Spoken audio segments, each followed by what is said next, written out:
Oppenheimer presenta. Llega a usted por cortesía de...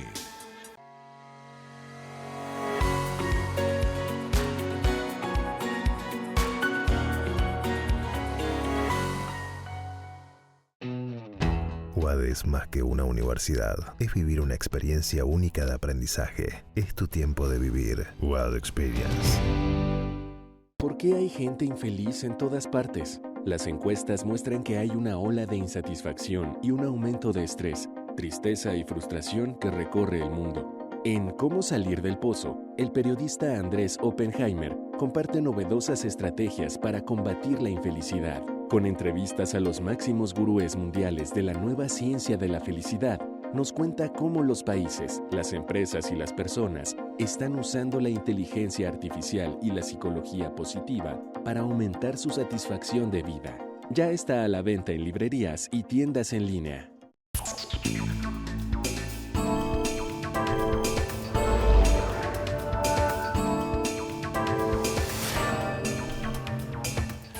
Hola, ¿qué tal? Soy Andrés Oppenheimer. Gracias por estar con nosotros. Europa acaba de dar un giro a la derecha en las elecciones para el Parlamento Europeo que tuvieron lugar hace pocos días, del 6 al 9 de junio. Y la gran pregunta ahora es, ¿cómo va a afectar este cambio la política exterior de Europa y el mapa político mundial? ¿Va a cambiar la postura de los 27 países de la Unión Europea en temas como la inmigración o la guerra en Ucrania o temas de América Latina como las elecciones de Venezuela o el combate al narcotráfico en México? Las elecciones para el Parlamento Europeo son importantes porque el Parlamento Europeo, también conocido como la Eurocámara, toma o participa en decisiones en muchos temas claves, incluyendo la defensa, el comercio internacional y la política exterior de todos los países miembros de la Unión Europea. Y este triunfo de la derecha y de la extrema derecha en estas elecciones, que hizo, entre otras cosas, que el presidente de Francia convoque a elecciones anticipadas el 30 de junio, también plantea la pregunta de si hay un giro a la derecha en general, a nivel mundial, o si Europa es una excepción a la regla. Porque lo que estamos viendo es una tendencia confusa, ¿no? En América Latina, por ejemplo, la izquierda acaba de arrasar en las elecciones de México, pero poco antes había ganado la derecha en Argentina, en Ecuador y en Panamá. ¿Cuál de estas dos tendencias está ganando terreno a nivel mundial? Hoy le vamos a preguntar todo esto y mucho más a una figura muy conocida en España, la diputada Cayetana Álvarez de Toledo, portavoz adjunta del Partido Popular en el Congreso de España. El Partido Popular de centro-derecha ganó más escaños en las recientes elecciones del Parlamento Europeo que el Partido Socialista que actualmente gobierna en España. Álvarez de Toledo, nuestra entrevistada de hoy, tiene una historia personal muy interesante. Nació en España de padre francés y madre argentina y tiene 3 nacionalidades, la española, la francesa y la argentina, aunque ella ha dicho que decidió ser española. Vivió buena parte de su infancia en Gran Bretaña y en Argentina y es una figura prominente del Partido Popular, del PP, de España hace varios años, además de estar en el Consejo Directivo de la FAIS, la Fundación para el Análisis y los Estudios Sociales que preside el ex jefe de gobierno José María Aznar. Vamos directamente a la entrevista con ella. Diputada, muchísimas gracias por estar con nosotros. Diputada, cuéntenos por favor qué significa este avance de los partidos de derecha y ultraderecha en las elecciones para el Parlamento Europeo. ¿Cuánta trascendencia, o sea, cuán importante es el resultado de estas elecciones? Bueno, como cualquier elección europea, tiene una enorme trascendencia sobre el futuro no solamente de la Unión, es decir, de esa unión de estados que es la Unión Europea, sino más allá de nuestras fronteras. Las elecciones del Parlamento Europeo definen el futuro de Europa como mínimo para los próximos 5 años. Los países que formamos parte de la Unión Europea elegimos a diputados, a un Parlamento común, y ese Parlamento va a tomar decisiones trascendentales que afectan a la vida de los ciudadanos en todo el territorio, ¿no? En estas elecciones se dirimía casi cuestiones existenciales para el futuro de Europa. Por una parte, qué va a pasar en la relación con las fuerzas iliberales ajenas a Europa. Estamos hablando de la guerra en Rusia contra Ucrania. Eso va a definir el futuro de Europa. En segundo lugar, cuál es la relación interna de los europeos con culturas que han llegado a Europa en las últimas décadas. Estamos hablando de la inmigración y los problemas de la integración de culturas que son distintas. Y en tercer lugar, evidentemente, el futuro del estado del bienestar y cuestiones fundamentales que afectan a la economía y al bienestar social de los europeos. En estas elecciones lo que se ha visto es un avance, por una parte, de un triunfo del gran partido conservador, el Partido Popular Europeo, el Partido Liberal Conservador Europeo, frente a las fuerzas de izquierdas, y también un avance de partidos de una derecha más extrema, de una derecha más madura, digamos. Dentro de esa derecha hay dos espacios políticos distintos, no son todos iguales. Dentro de esa derecha hay unas fuerzas que vienen a corregir una deriva que se considera excesivamente políticamente correcta, si se quiere, y que no ha abordado de frente y con verdad algunos de los grandes asuntos que afectan a la vida de la gente. Hablábamos antes de la inmigración, temas que afectan al campo, por ejemplo, temas que afectan al estado socioeconómico de las sociedades europeas. Pero también dentro de ese grupo hay otra parte de esa derecha dura, esa derecha extrema, que sí son fuerzas iliberales, es decir, fuerzas chauvinistas, nacionalistas extremas, hiperproteccionistas, con un fondo anti-europeo, mucho más antiglobalización y vinculadas a Putin. Es decir, no podemos decir que esas fuerzas de extrema derecha forman parte de un todo. Hay que saber distinguir. Y parte de los desafíos que va a tener Europa en el futuro es precisamente atender a los problemas que sí son reales y que sí requieren una respuesta racional por parte de las fuerzas políticas centrales de la Unión, la centro-derecha o la centro-izquierda, y hacer frente a su vez a las derivas populistas, nacionalistas, antieuropeas que vienen tanto de la extrema derecha como de la extrema izquierda. ¿Cómo va a afectar este resultado electoral en el Parlamento Europeo el tema, por ejemplo, de la inmigración? ¿Cómo va a impactar a la inmigración en general y la inmigración de América Latina en particular? Bueno, hasta ahora siempre ha habido digamos, España, por ejemplo, es un país que tiene muchísima inmigración de América Latina y que se ha integrado de una manera muy fácil, porque culturalmente somos muy similares, sino prácticamente idénticos. Las dificultades han venido mucho más en los países del norte de Europa, donde hay una inmigración de procedencia de países musulmanes de origen, y ahí es donde los problemas de integración han sido mucho mayores y donde los partidos de extrema derecha han crecido mucho más por esos problemas de integración. El gran asunto es que los partidos tradicionales, por llamarles de alguna manera, de centro derecha y centro izquierda, durante mucho tiempo no han querido abordar los asuntos de la integración por una cuestión de corrección política, por miedo a que te llamen racista si dices que hay un problema de integración de culturas distintas, ¿no? Y al no abordar esos asuntos por miedo a ser tachado de racista, esos problemas han ido engordando, haciéndose cada vez mayores, y al final caldo de cultivo para que efectivamente surjan partidos que son abiertamente xenófobos o abiertamente racistas. Entonces, mi posición sobre esta cuestión, y yo creo que es estas elecciones deben servir como un llamado de atención y un llamado de alarma a los partidos tradicionales y a las personas que creen en la democracia liberal y que creen que tiene que haber una integración de los distintos en un orden de libertad, un llamado de atención a empezar a abordar estos asuntos desde la racionalidad y desde la verdad, hablando de frente de que existen problemas reales de integración, que los valores de la Unión Europea, que son los de la libertad, la igualdad ante la ley, por ejemplo, la no discriminación de las mujeres, todos esos asuntos deben ser defendidos y abordados de frente para evitar que sea finalmente, insisto, un problema tan grande que sea caldo de cultivo para partidos extremistas. Antes de preguntarles sobre la próxima presidenta de México, sobre el presidente de Argentina, sobre las elecciones de Venezuela y varios otros temas de América Latina que usted maneja muy de cerca, usted mencionaba recién la postura europea ante la invasión rusa a Ucrania. ¿Cómo va a impactar este giro a la derecha y a la ultraderecha en el Parlamento Europeo la política europea hacia Ucrania? Es cierto que lo que leemos muchas veces, por lo menos en nuestros países que los partidos de ultraderecha que ganaron muchos escaños en el Parlamento Europeo son más prorrusos o están más del lado de Rusia que de Ucrania? No, hay unos que sí, como yo intentaba explicar antes, dentro de los partidos de derecha o extrema derecha, como en la ultraizquierda, que también existe la ultraizquierda y extrema izquierda. Siempre nos olvidamos del otro extremo, ¿no?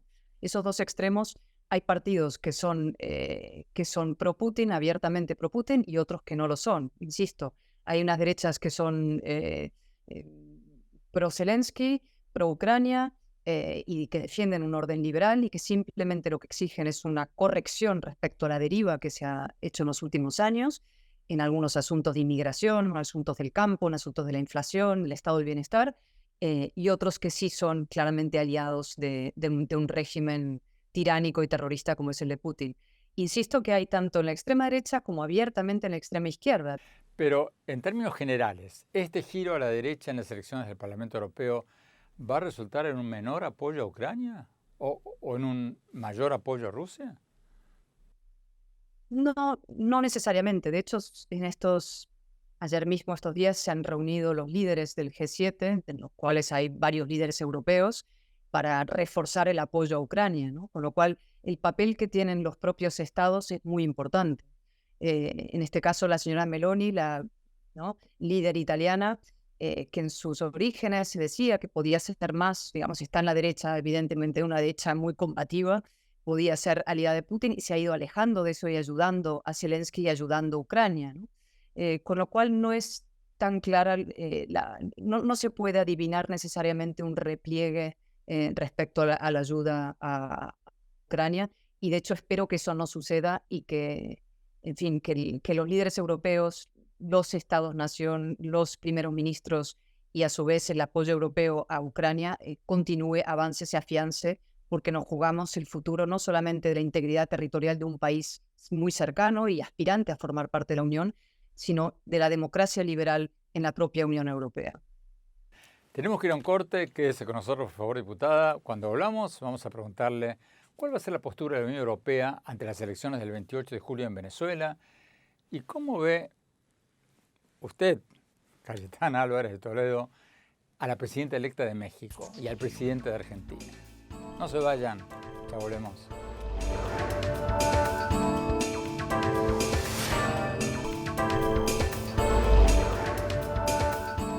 Gracias por seguir con nosotros. Estamos analizando el giro a la derecha en Europa, donde los partidos de derecha y de ultraderecha ganaron muchos escaños en las recientes elecciones para el Parlamento Europeo.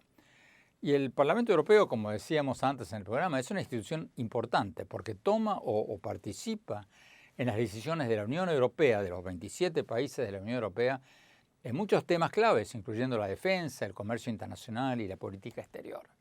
Sigamos hablando con la diputada Cayetana Álvarez de Toledo, portavoz adjunta del bloque del Partido Popular en el Congreso de España, una legisladora muy, pero muy conocida en España. Pasó parte de su infancia en Argentina, como decíamos en el bloque anterior, y sigue muy, pero muy de cerca las relaciones de Europa con América Latina. Diputada, vayamos a América Latina. La Unión Europea ofreció mandar una misión de observación electoral a Venezuela para las elecciones del 28 de julio. Pero Nicolás Maduro lo rechazó. ¿Qué sigue ahora? ¿Cuál va a ser la postura de Europa si hay un fraude electoral en Venezuela? Porque después de las elecciones del 2018, que Estados Unidos y Europa declararon totalmente fraudulentas, un chiste, Estados Unidos y Europa apoyaron un gobierno interino en Venezuela. Pero bueno, ese gobierno se diluyó, se autodestruyó, no existe ahora. Entonces, ahora, ¿qué pueden hacer si hay un fraude en Venezuela? Yo creo que más importante que anticipar lo que debe hacer Europa el día después de esas elecciones es afirmar lo que debe hacer ahora. Y es verdad que Europa ha mantenido respecto a Venezuela una posición, en mi opinión, demasiado tibia, equidistante, ¿no?, favoreciendo procesos de diálogo con Maduro, sabiendo prácticamente que esos procesos de diálogo simplemente daban oxígeno a la dictadura, ¿no? Es decir, yo creo que hace falta una posición mucho más clara y firme de la Unión Europea antes de las elecciones para no tener que llorar después. Y para eso yo creo que tiene una obligación la Unión Europea de insistir en la presencia y la observación internacional en esas elecciones. Nunca antes se había producido en los años que dura el régimen chavista una oportunidad ahora para cambiar el régimen. Lo que está en marcha es mucho más que una contienda electoral, es prácticamente un movimiento social de un calado profundísimo, un tsunami social de apoyo a la candidatura que encarna María Corina Machado y Edmundo González. Es una lucha ética, como explica muchas veces ella, ¿no? Ética por la vida, casi existencial y casi espiritual por el bien. Y no se puede permitir que ese gobierno vuelva a robar unas elecciones. De hecho, la brecha es tan profunda que se ha producido social, es prácticamente 80 a favor de un cambio político y un 20, si se quiere, de apoyo al régimen y a la dictadura, que el régimen lo tiene muy difícil para hacer viable un fraude, ¿no? Hay una anécdota que me contaban personas cercanas a la oposición el otro día. Me decían, en los pueblos donde está siendo tan poderosa el tsunami, la ola a favor del cambio, un líder local, un dirigente local, decía, no, esta vez no va a haber fraude, ¿no? Y le preguntaban, ¿por qué no va a haber fraude esta vez en las elecciones? Y este hombre decía, pues porque nosotros éramos los que cometíamos el fraude antes. Es decir, este señor formaba parte de esas bases chavistas que se están desfondando y desplomando y pasando como una marea hacia el cambio, ¿no? Con lo cual, si yo tuviera un mensaje que transmitir hoy a través de esta antena, ¿no? De esta plataforma tan poderosa, es un mensaje de compromiso y de defensa absoluta de la oposición democrática en estas elecciones, de exigencia a Bruselas, a la comunidad internacional y a la Unión Europea concretamente, para que insistan en la observación internacional y la vigilancia, ¿no? Y si no lo hace Bruselas como tal, los países que formamos parte de la Unión Europea tenemos que hacerlo a título individual. Y cada uno de nosotros va a enviar delegaciones. Nosotros estamos dispuestos, desde mi partido, que es el partido en la oposición en España, a apoyar ese envío, incluso nosotros físicamente, de ir sobre el terreno en esas elecciones. Bueno, pero ¿qué herramientas tienen los países de Europa para presionar a Maduro a que permita, por lo menos, si no un proceso, un conteo de votos limpio?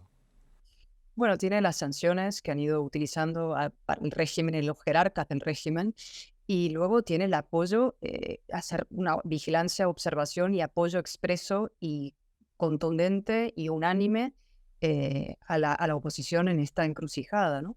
Se podría decir que la situación es peor ahora, es peor sobre el terreno, es decir, es peor la situación dramática que vive el pueblo de Venezuela, el exilio masivo de personas que se está produciendo a otros países de la región, es impresionante, y también a España, ¿no? Venezolanos que llegan en masa aquí, que han ido llegando a lo largo de los últimos años, y si hubiera un fraude y el régimen se perpetuara, esa inmigración ya sería desbordada al resto del continente, ¿no?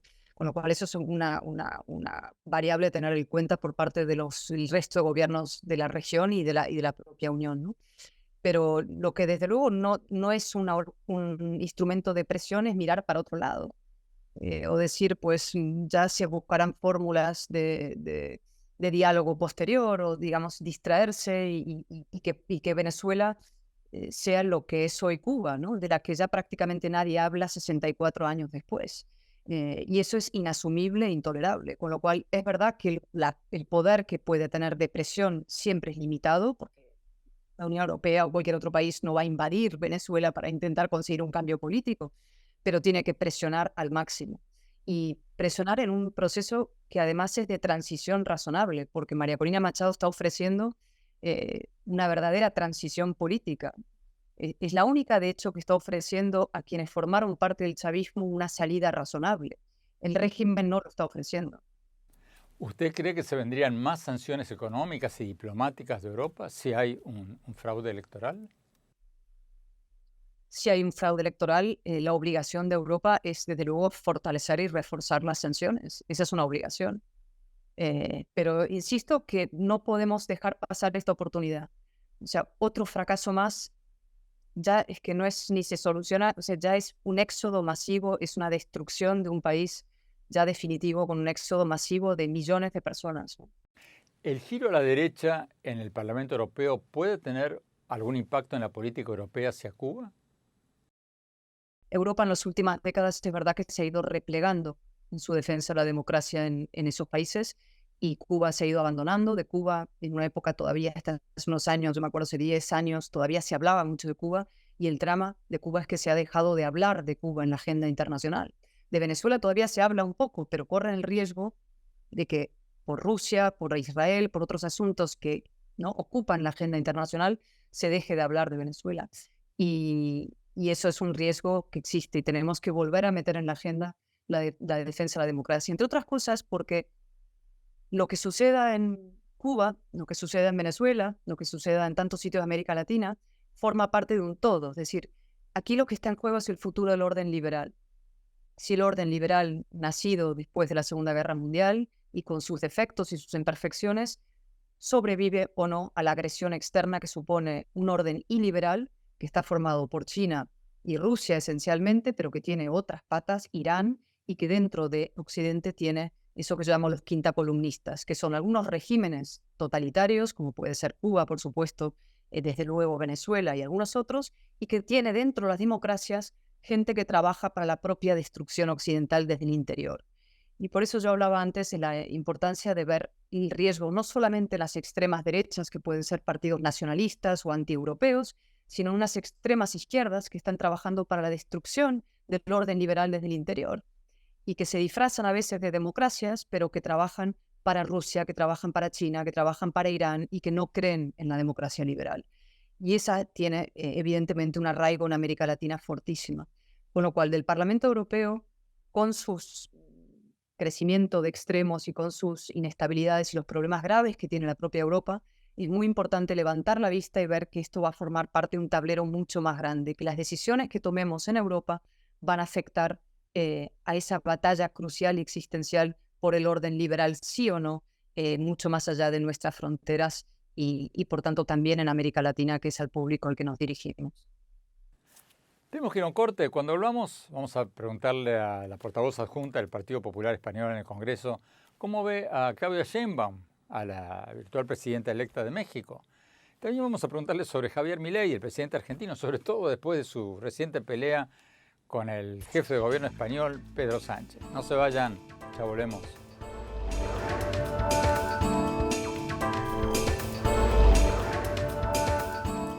Gracias por seguir con nosotros. Estamos analizando el giro a la derecha en Europa, donde los partidos de derecha y de ultraderecha ganaron muchos escaños en las recientes elecciones del Parlamento Europeo. Estamos hablando con la diputada Cayetana Álvarez de Toledo, portavoz adjunta del bloque del Partido Popular en el Congreso de España, una figura muy conocida en la política española. Ella pasó parte de su infancia en Argentina y sigue muy de cerca las relaciones de Europa con América Latina. Sigamos con la entrevista. Diputada, ¿cómo ven ustedes en el Partido Popular la victoria aplastante de Claudia Sheinbaum en las elecciones presidenciales de México? Yo veo con enorme preocupación lo que ha pasado en México. Y además tuve ocasión de ir a México hace algunas semanas, coincidiendo con la campaña electoral, para dirigirme a los jóvenes mexicanos y animarles a votar e implicarse en la defensa de la democracia en México, ¿no? Y México es un país que se ha quedado sin contrapoderes en estas elecciones. Es un país que ha votado de manera muy contundente a favor de una opción, que es la continuidad de un sistema decidido hasta ahora por Andrés Manuel López Obrador, que en mi opinión es un populista de manual. Y estas fuerzas actúan como burros de Troya, que los llamo yo, de la democracia, que se disfrazan de democracia para destruirla desde el interior, es decir, empiezan a socavar los contrapoderes de la democracia, que es la justicia independiente, los medios de comunicación y la oposición democrática, y las instituciones, colonizándolas del interior, desactivarlas, ¿no? Y yo creo que México va a tener serios problemas democráticos en los próximos, con las instituciones democráticas en los próximos años, y por tanto lo veo con enorme inquietud, sí. ¿Y cómo ven ustedes en el Partido Popular de España a Javier Milei, al presidente argentino? Porque Milei, como usted sabe mejor que yo, recientemente fue a España, fue al Congreso de Vox, el partido de ultraderecha, se peleó con el presidente del gobierno Pedro Sánchez. Sánchez después retiró a la embajadora española de Argentina. En fin, se armó un lío bárbaro. ¿Cómo ven ustedes en el partido de derecha las relaciones de Javier con el partido de ultraderecha y todo este lío con España? Bueno, Javier Milei es un excéntrico, literalmente, ¿no? Excéntrico. Político disruptivo que rompe moldes. Es decir, es un fenómeno verdaderamente peculiar que forma parte de algunos de los fenómenos contemporáneos, ¿no? De estos políticos que se salen completamente de los cauces tradicionales y que consiguen, gracias a ello, con un discurso muy antipolítico, hacerse con el poder. Es un hombre que ha levantado la bandera del liberalismo en un territorio donde jamás había tenido la más mínima posibilidad de prosperar, ¿no? El consenso argentino es completamente peronista y populista o de extrema o de izquierda, digamos, ¿no? Estatista, por decir una palabra. Con lo cual, yo lo miro con una parte de enorme interés y con esperanzas de que eso funcione. Es decir, Argentina era un muerto político y económico al que se le está aplicando una terapia de shock para resucitar a muerto. No es un país en un estado, digamos, ni siquiera de coma, era un país que estaba devastado, con un estado elefantiásico, con una losa de corrupción, y ha llegado alguien suficientemente osado como para ofrecer una alternativa radicalmente distinta y para hacer algo que yo creo que es necesario, aunque nada fácil, que es transformar el sufrimiento inútil de estos años en un sacrificio útil. Pero para que ese sufrimiento inútil se torne en sacrificio útil, tiene que empezar a dar resultados. Y no sé cuánto tiempo le va a dar el pueblo argentino a su gobierno para que ofrezca resultados. Yo espero que esos resultados lleguen, que la inversión llegue, que al recortar el Estado y a quitar la costra que estaba asfixiando el país, los resultados empiecen a aflorar y Argentina salga adelante. Es un país con el que además yo personalmente tengo evidentemente vínculos muy estrechos, como mi acento delata, ¿no? Es decir, que esa fórmula de libertad, esa fórmula de recortar el Estado, acabar con la corrupción funcione, es crucial no solamente para Argentina, sino como ejemplo para otros países, ¿no? Y respecto a la crisis con España, sobre el que me han preguntado mucho y hasta ahora no había hablado, ¿no? Pues fue un ejemplo muy propio de estos tiempos de hipérbole, hiperventilación e hipocresía en la política, ¿no? De polarización y puerilidad, ¿no? ¿A qué se refiere? Hubo un ministro del gobierno de España que llamó nada menos que al presidente de Argentina drogadicto, y luego cuando el presidente argentino llamó corrupta a la mujer del presidente del gobierno de España, pues el gobierno de España se indignó profundamente, pero es verdad que la provocación vino desde un ministro del gobierno de España que llamó nada menos que drogadicto al presidente de un país hermano, ¿no? Y luego cuando reaccionó el señor Milei respecto a la mujer del presidente del gobierno español, pues hubo una gran operación de rajado de vestiduras, como decimos aquí, incluso con la retirada del embajador. O sea, España ha retirado su embajadora de Argentina, lo cual es un disparate, diciendo que haber llamado corrupta, que debió llamarla presuntamente corrupta, porque está investigada por corrupción la mujer del presidente español, eso era un ataque a la institución y un ataque a España y un ataque a la democracia. Y la verdad es que la mujer del presidente no es una institución, ni es un ataque a la democracia lo que se ha producido.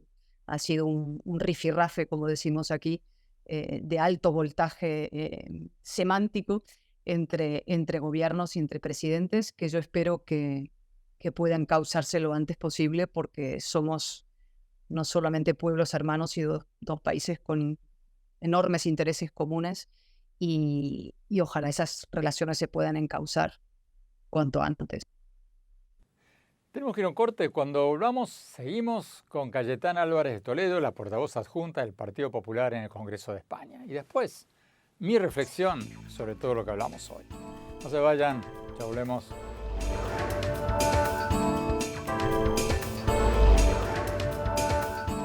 Gracias por seguir con nosotros. Estamos analizando el giro a la derecha en Europa, donde los partidos de derecha y de ultraderecha ganaron muchos escaños en las recientes elecciones para el Parlamento Europeo.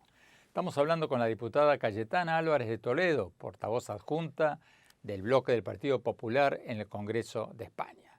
Ella pasó parte de su infancia en Argentina, sigue muy de cerca las relaciones de Europa con América Latina y es una figura política muy conocida en España. Sigamos con la entrevista. Diputada, ¿hacia dónde cree usted que va la tendencia política mundial? Porque estamos viendo corrientes como contrapuestas, ¿no? O sea, en México ganó la izquierda, en Europa, en las elecciones del Parlamento Europeo, ganó la derecha, en India ganó la derecha, pero por menos votos de lo que se pensaba. ¿Para dónde cree usted que corren los vientos políticos en el mundo? Sí, yo creo que la etiqueta esta izquierda-derecha funciona hasta cierto punto. Son etiquetas en parte caducas, ¿no?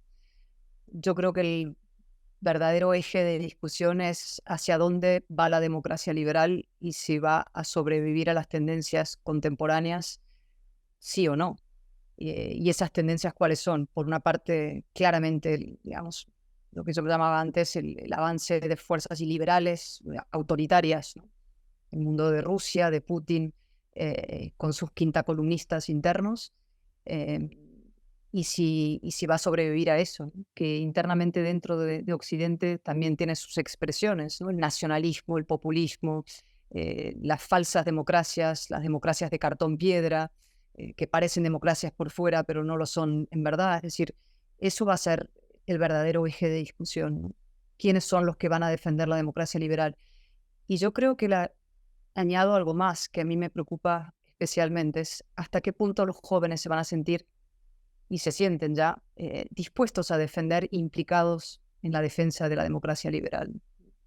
Y eso no es una pregunta nada fácil. Muchos jóvenes, cuando se analizan encuestas en Europa y en América Latina, si se les pregunta cuál es su vínculo afectivo con la democracia, si creen que la democracia les defiende y les gusta la democracia, cada vez son menos los que se sienten afectivamente vinculados a la democracia o que creen que la democracia responde adecuadamente a sus problemas. Y eso es enormemente preocupante.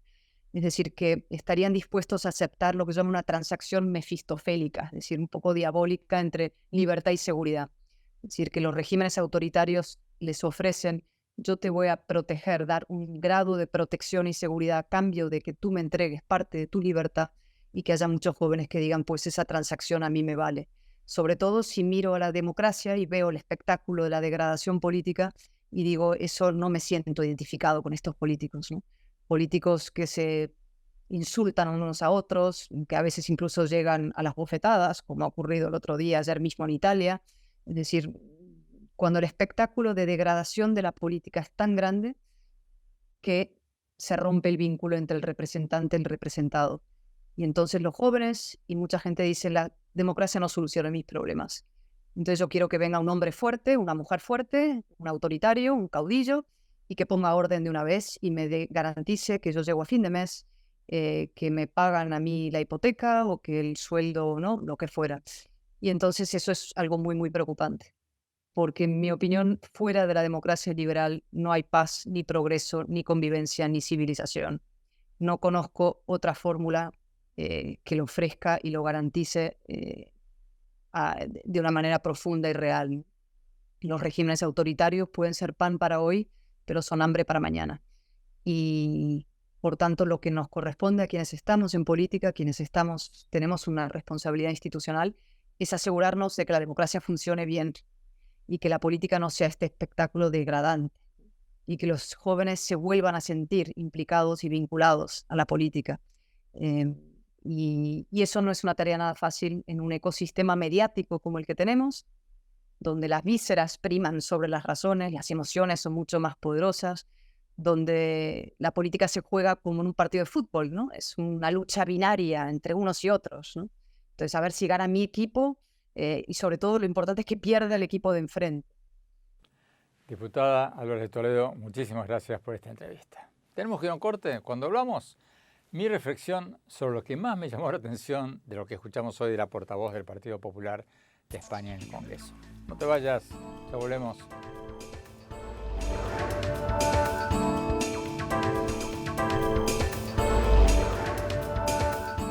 Gracias por seguir con nosotros. Lo que más me quedó de lo que nos dijo en la entrevista de hoy Cayetana Álvarez de Toledo, la portavoz adjunta del Partido Popular de España en el Congreso Español, fue su respuesta cuando hablábamos de las elecciones de Venezuela, las elecciones del 28 de julio en Venezuela.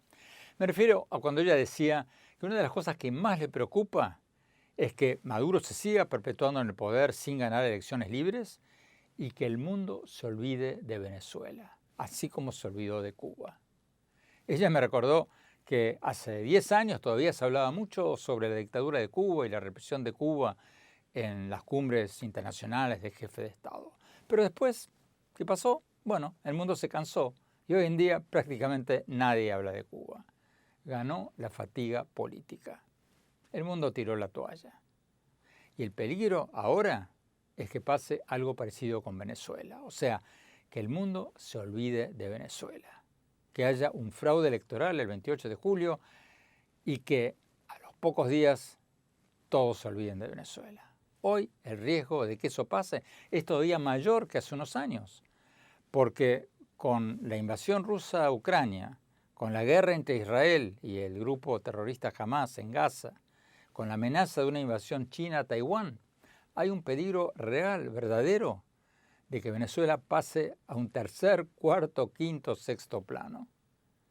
Por eso la insistencia de la oposición venezolana de que América Latina, Europa y Estados Unidos insistan en que el dictador venezolano Nicolás Maduro permita observadores internacionales creíbles, no los amigos que él manda venir, y que permita por lo menos un conteo de votos verificable. Porque esta puede ser la última oportunidad de Venezuela en muchos años para restablecer la democracia y salir de su crisis.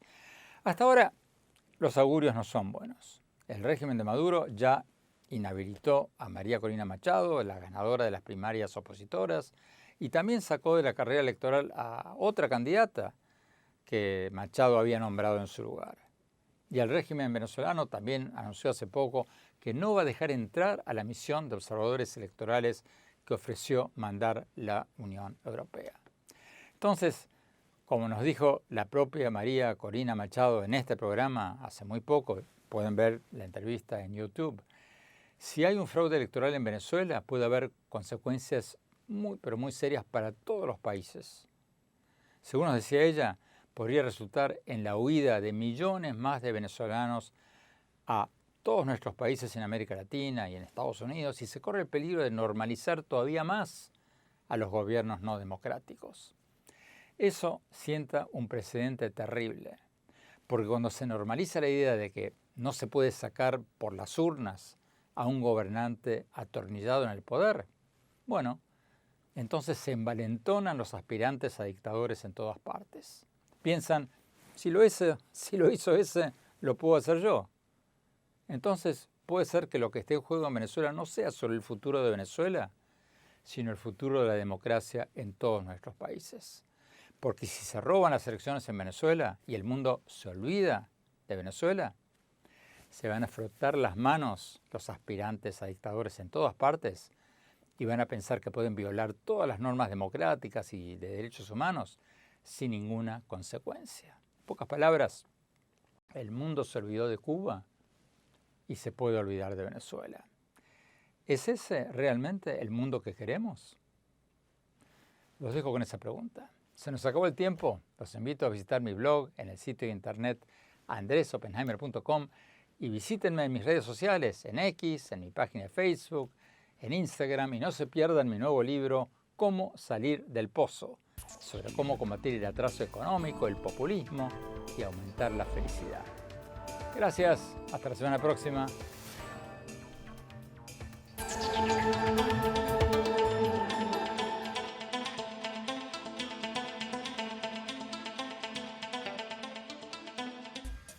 Oppenheimer presenta. Llega a usted por cortesía de...